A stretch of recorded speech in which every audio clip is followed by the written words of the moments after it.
8,848m, 삶과 죽음의 경계가 무너진 곳. 누군가에게는 일생의 꿈이었고, 누군가에게는 정복하고픈 야망이었던 에베레스트. 하지만 그곳엔 정상을 향한 환희만 있는 것이 아닙니다. 영하 40도의 칼바람과 희박한 산소 속에서 시간이 박제되어 버린 이들이 있습니다. 하산길에 앉아 영원한 잠에 든 독일 여자, 누군가의 이정표가 되어버린 그린 부츠, 그리고 남편을 기다리며 차갑게 식어간 잠자는 미녀까지. 집으로 돌아오지 못한 200여 명의 영혼은 이제 에베레스트의 일부가 되어 묻습니다. 당신의 열정은 목숨보다 뜨거웠느냐고. 지금부터 그 높고도 비정한 세계, 에베레스트가 차마 내뱉지 못한 잔혹하고도 아름다운 이야기들을 들려드리겠습니다. 하늘에 가장 가까운 묘지, 이 에베레스트가 품은 슬픈 이름들. 우리는 흔히 에베레스트를 인류의 도전과 승리의 상징으로 기억합니다. 하지만 그 찬란한 설벽 너머에는 시간이 멈춰버린 이들의 이야기가 침묵 속에 흐르고 있습니다. 해발 8,848m, 산소가 지상의 3분의 1에 불과하고 영하 40도의 칼바람이 몰아치는 그곳은 산자의 영역이라기보다 신과 죽음의 영역에 가깝습니다. 1953년 에드먼드 힐러리와 텐징 노르게이가 처음으로 정상에 발을 내디딘 이후 4,000명이 넘는 사람들이 그 뒤를 따랐습니다. 그러나 그중 200여 명은 끝내 집으로 돌아오지 못했습니다. 100년의 기다림, 조지 멜러리의 멈춰버린 시간. 왜 산에 가느냐는 질문에 산이 거기 있기 때문에라는 불멸의 대답을 남긴 사내, 조지 멜러리를 기억하시나요? 그는 1924년 영국의 자존심을 걸고 에베레스트 초등을 위해 길을 떠났습니다. 동료 앤드류 어빙과 함께 구름 넘어 정상을 향해 나아가던 그의 모습은 동료의 망원경 속에 마지막으로 포착된 뒤 영원히 사라졌습니다.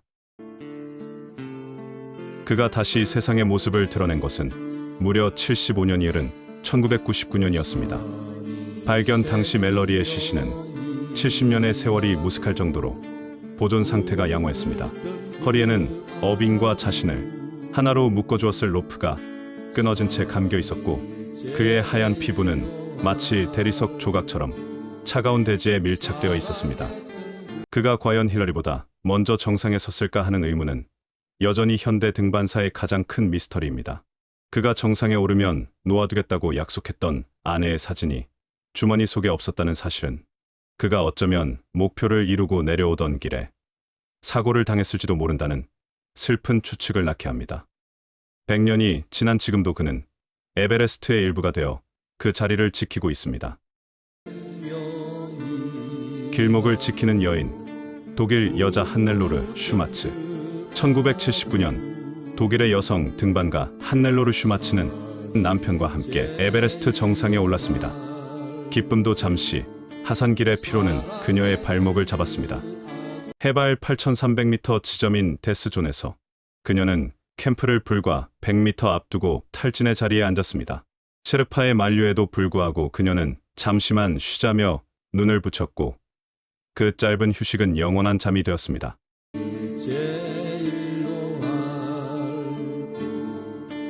그녀는 이후 독일 여자라 불리며 오랫동안 등발로 곁에 앉아 있었습니다.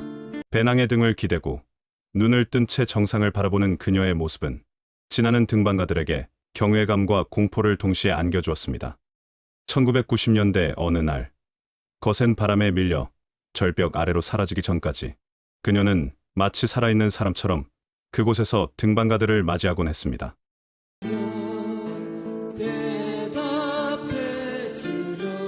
슬픈 이정표, 그린 부츠.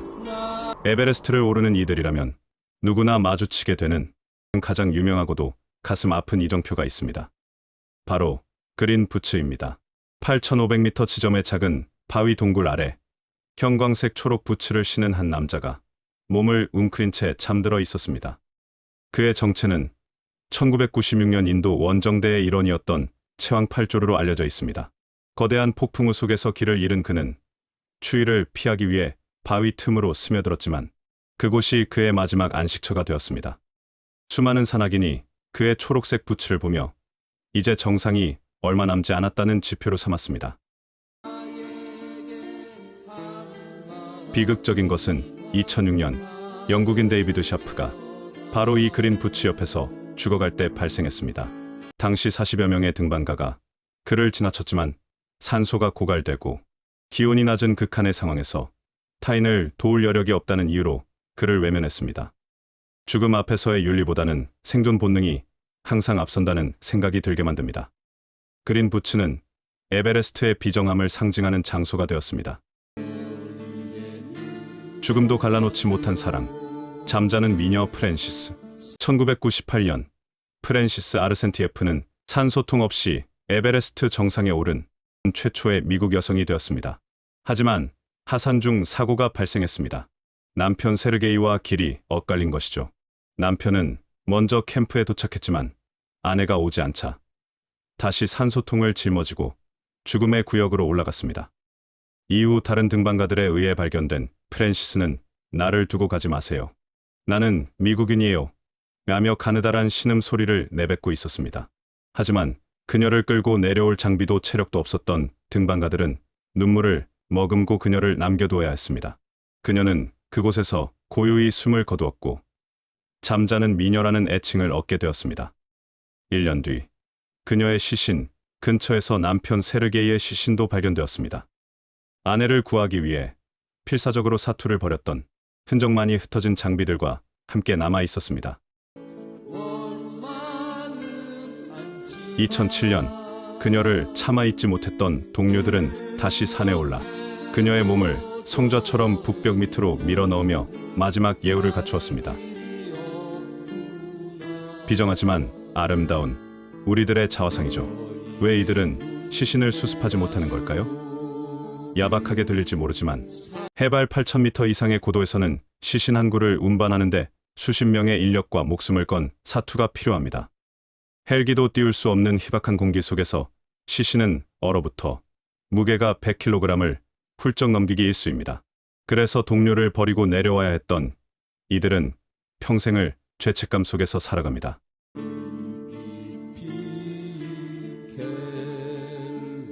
에베레스트의 시신들은 우리에게 묻습니다. 인간의 열정은 어디까지 허용되는가? 그리고 극한의 상황에서 인간의 존엄성은 어떻게 지켜지는가? 그들은 단순한 처리 곤란한 대상이 아닙니다. 누군가의 소중한 아들이었고 남편이었으며 꿈을 향해 달렸던 뜨거운 심장을 가진 이들이었습니다. 오늘도 에베레스트를 향하는 누군가는 그린 부츠 곁에서 가쁜 숨을 몰아쉬며 삶의 소중함을 되새길 것입니다. 8,800m 지점, 산소 마스크가 고장난 채 멈춰서서 정상의 위치를 알려주는 무명의 등반가처럼 그들은 비록 돌아오지 못했으나 여전히 그곳에서 산을 오르는 후배들을 묵묵히 지켜보고 있습니다. 혹시 여러분도 가슴속에 도저히 포기할 수 없는 높은 산 하나를 품고 계신가요? 그 도전의 끝에 무엇이 기다리고 있든 가장 소중한 것은 돌아오는 길임을 잊지 마시길 바랍니다.